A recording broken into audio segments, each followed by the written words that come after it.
Hello friends, welcome back to my channel the real education hub. Friends, आज का हमारा विषय है इतिहास। और इतिहास के बहुत सारे टॉपिक हैं, जिसमें हमारा पहला टॉपिक है सिंधु घाटी सभ्यता। सिंधु घाटी सभ्यता इतिहास का बहुत ही महत्वपूर्ण टॉपिक है और इसके बारे में अक्सर परीक्षाओं में प्रश्न पूछे जाते हैं। और वो प्रश्न कैसे पूछे जाते हैं, कहाँ से पूछे जाते हैं, उनके मेन पॉइंट क्या है, आज के वीडियो में हम आप लोगों को उससे अवगत कराएंगे। आज हमारा पहला पॉइंट है कि हड़प्पा की खोज 1921 में दयाराम साहनी ने रावी नदी के किनारे किया। तो इससे हमारा पॉइंट, एक ही पॉइंट में हमने 3 क्वेश्चन ले रखे हैं। पहला है कि हड़प्पा की खोज कब हुई थी, तो इसका राइट आंसर है 1921 में हड़प्पा की खोज हुई थी। और हमारा दूसरा क्वेश्चन इसमें से बन सकता है कि हड़प्पा की खोज किसने की थी, तो हड़प्पा की खोज की थी दयाराम साहनी ने की थी। और हड़प्पा की खोज किस नदी के किनारे किया गया था, तो हड़प्पा की खोज जो है रावी नदी के किनारे किया गया था। हमारा पहला पॉइंट क्लियर है। एक ही पॉइंट में 3 चीजें हमने लिख लिया है इसमें। हड़प्पा की खोज 1921 में दयाराम साहनी ने रावी नदी के किनारे किया। अब हमारा दूसरा पॉइंट है मोहनजोदड़ो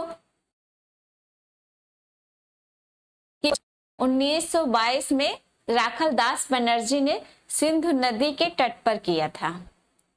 हड़प्पा की खोज के बारे में हमने पहले पॉइंट में पढ़ा। अब हमारा दूसरा पॉइंट है मोहनजोदड़ो।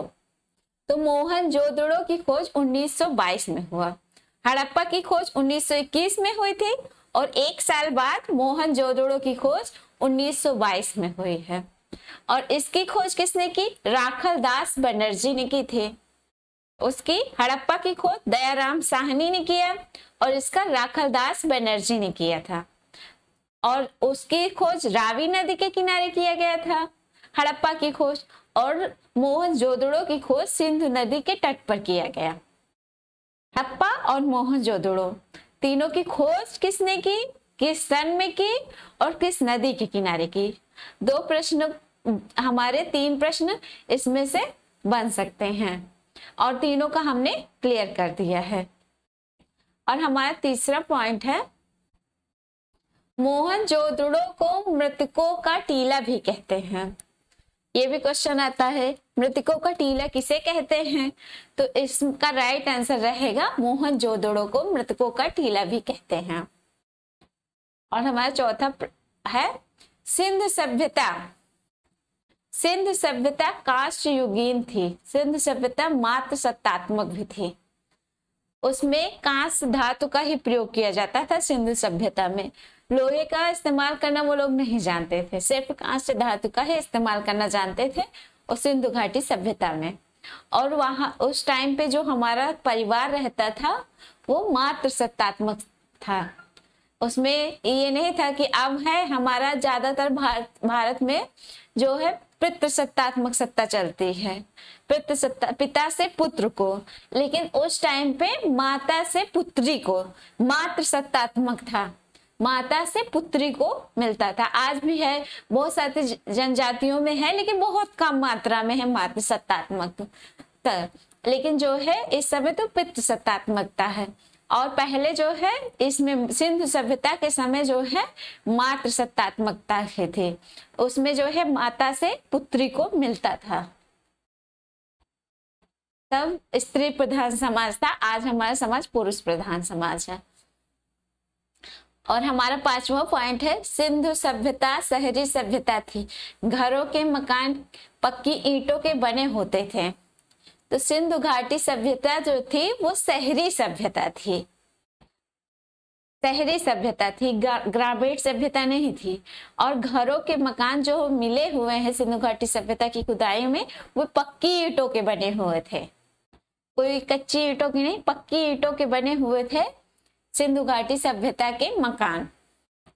और हमारा 6ठा है पॉइंट, सिंधु सभ्यता की सबसे बड़ी इमारत अन्नागार है। अगर सिंधु घाटी सभ्यता की सबसे बड़ी इमारत की कहीं चर्चा की जाती है तो वो होती है अन्नागार। अन्नागार, वहां पे अन्न इकट्ठा किए जाते थे, तो अन्नागार जो है सिंधु घाटी सभ्यता की सबसे बड़ी इमारत का नाम है।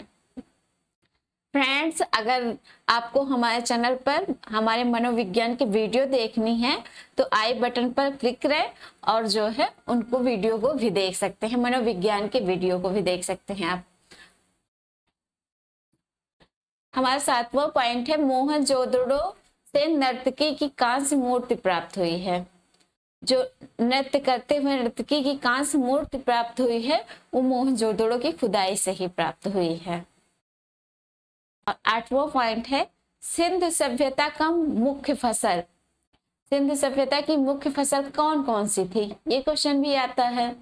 तो सिंधु सभ्यता की मुख्य फसल गेहूं और जौ थी। गेहूं और जौ सिंधु सभ्यता की मुख्य फसल थी। और ये भी पूछा जाता है कि किस खुदाई में नर्तकी की कांस्य मूर्ति प्राप्त हुई, तो मोहनजोदड़ो की खुदाई में नर्तकी की कांस्य मूर्ति प्राप्त हुई। या जो है मोहनजोदड़ो की खुदाई में कौन सी मूर्ति प्राप्त हुई, तो मोहनजोदड़ो की खुदाई में नर्तकी की कांस्य मूर्ति प्राप्त हुई है। हम इसलिए आपको इस तरह से समझाना जिससे आपको अच्छे से चीज समझ में आ जाए।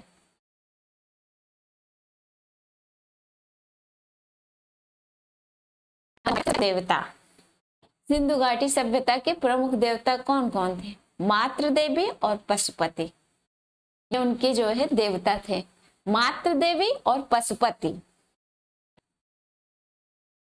10वां, सिंधु घाटी के लोग लोहे से अपरिचित थे। तो सिंधु घाटी सभ्यता के लोग थे वे लोहे से अपरिचित थे, उनको लोहे का ज्ञान नहीं था।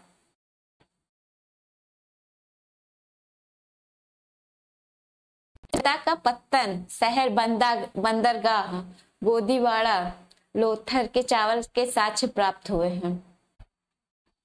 सिंधु सभ्यता में चावल के साक्ष्य प्राप्त हुए हैं पत्तन शहर बंदरगाह गोदीवाड़ा में।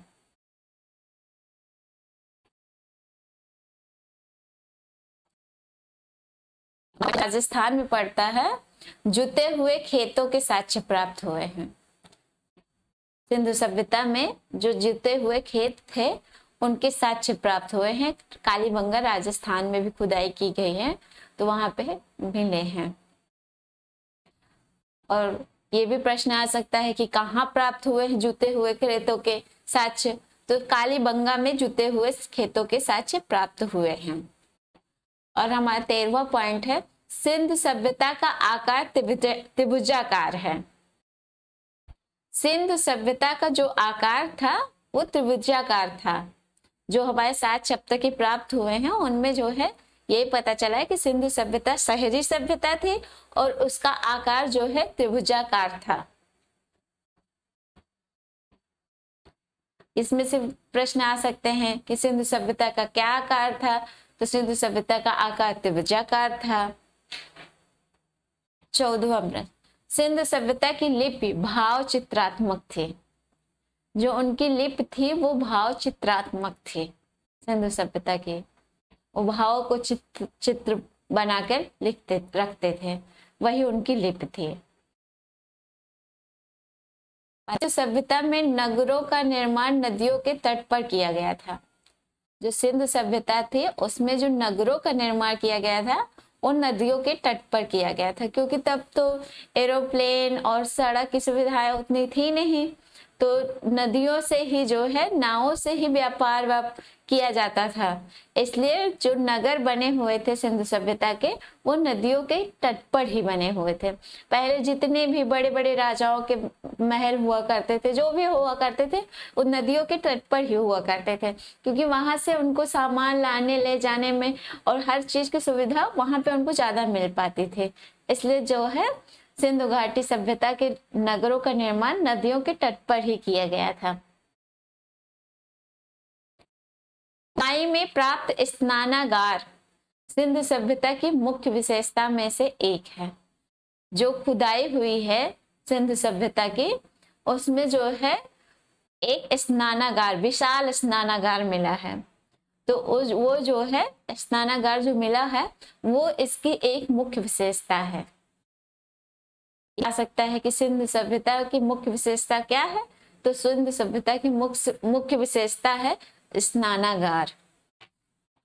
स्नानागार और अन्नागार दो चीजें जो है सिंधु सभ्यता की मुख्य विशेषताओं में से एक है। से विशाल सार्वजनिक स्नानागार प्राप्त हुआ है। जो मोहनजोदड़ो की खुदाई हुई है उसमें एक सार्वजनिक स्नानागार प्राप्त हुआ है, बहुत विशाल सार्वजनिक स्नानागार प्राप्त हुआ है। ये मोहनजोदड़ो की खुदाई से प्राप्त हुआ है।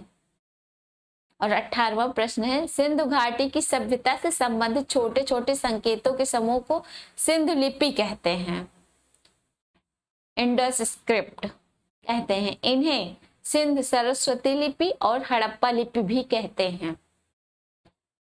जो छोटे छोटे संकेत मिले हैं उन्हें क्या कहते हैं सिंधु घाटी सभ्यता में? तो जो छोटे छोटे संकेत मिले हैं उन्हें उनके समूहों को सिंधु लिपि कहते हैं। क्या कहते हैं? सिंधु लिपि कहते हैं। इन्हें सिंध सरस्वती लिपि भी कहा जाता है और हड़प्पा लिपि भी कहते हैं। हमें बिल्कुल भी कंफ्यूज नहीं होना है कि हड़प्पा लिपि लिख के आ गया तो हम क्या लिखेंगे, सिंधु सरस्वती लिख के आ गया तो हम क्या कहेंगे, या सिंधु लिपि लिख के आ गया सिर्फ तब भी क्या कहेंगे। तो ये तीनों चीजें सेम हैं, बिल्कुल भी कंफ्यूज नहीं होना है। अगर आपको इस प्रश्न से कोई भी प्रश्न बन के आ रहे हैं तो आप बिल्कुल भी कंफ्यूज मत होइएगा। इससे यही प्रश्न आ सकते हैं, खाली नाम बदल सकता है कि सिंधु सरस्वती लिपि को किससे बनी हुई है, तो छोटे छोटे संकेतों के समूह को सिंधु सरस्वती लिपि कहते हैं। इसी तरह हड़प्पा लिपि को भी यही कह के लिख सकते हैं। तो सिंधु घाटी सभ्यता से संबंधित है ये। और 19वां है पॉइंट, सिंधु घाटी सभ्यता की नगरीय व्यवस्था की सबसे बड़ी विशेषता पर्यावरण के अनुकूल और इसका जल निकासी प्रणाली और अद्भुत नगर योजना है। सिंधु घाटी सभ्यता की नगरीय व्यवस्था की सबसे बड़ी विशेषता क्या थी? वो थी पर्यावरण के अनुकूल।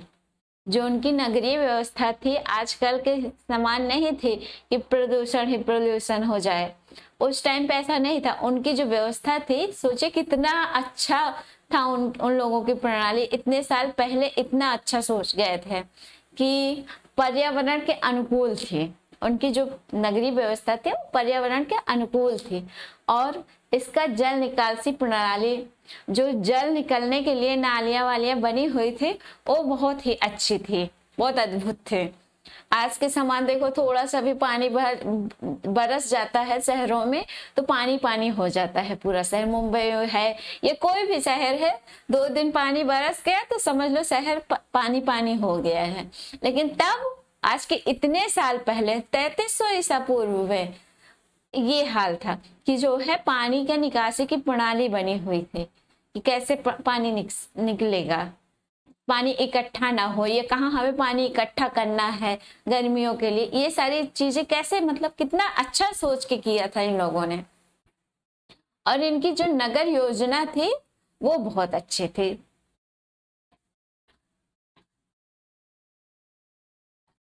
और 20वां पॉइंट है, सिंधु घाटी सभ्यता 3300 से 1700 ईसा पूर्व की है। सिंधु घाटी सभ्यता कब की है तो एग्जैक्ट तो किसी को नहीं पता है, लेकिन जो है खुदाई से जो प्राप्त हुए हैं उसको विशेषज्ञों ने देखा है तो बताया है, अनुमान लगाया कि ये 3300 से 1700 ईसा पूर्व की है। और विश्व की प्राचीन नदी घाटी सभ्यताओं में से एक प्रमुख सभ्यता थी। जो विश्व की, पूरे विश्व की जो प्रमुख सभ्यताएं हैं उनमें जो है ये भी एक सिंधु घाटी सभ्यता मुख्य है। फ्रेंड्स, अगर आपको हमारे चैनल पर हमारे वीडियो पर्यावरण एवं सामाजिक अध्ययन के वीडियो देखने हैं तो आई बटन पर क्लिक करिए, आपको वो वीडियो भी मिल जाएंगे। फ्रेंड्स, अगर आपको हमारा चैनल अच्छा लगा हो तो हमारे चैनल को लाइक कीजिए, शेयर कीजिए ज़्यादा से ज़्यादा लोगों तक और सब्सक्राइब कीजिए। हम इसका पार्ट 2 जल्दी ही लेके आएंगे। फ्रेंड्स, हमारे चैनल को शेयर कीजिए। Real education hub. Thank you.